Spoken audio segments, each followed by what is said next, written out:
Hello everyone, today you have joined the DT Creative Elk YouTube channel. How to make and create a long line in Word. If you find this useful, then please consider subscribing and liking the video.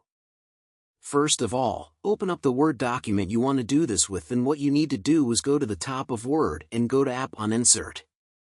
Now you want to go and find the option for Shapes in the Illustration section and click there. You want to come into Lines, and there are different styles.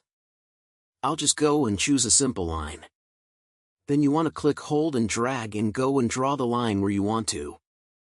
It is like so. Now we can go and make this thicker by coming into Shape, Format and Shape Outline, and you want. Find the option for Weight, hover. Cursor over. And you can choose the thickness.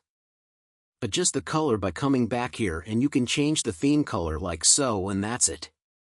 You can also click, hold and drag it to adjust it as well. I hope you can understand. Thanks for watching this video. Don't forget to like and subscribe to my channel.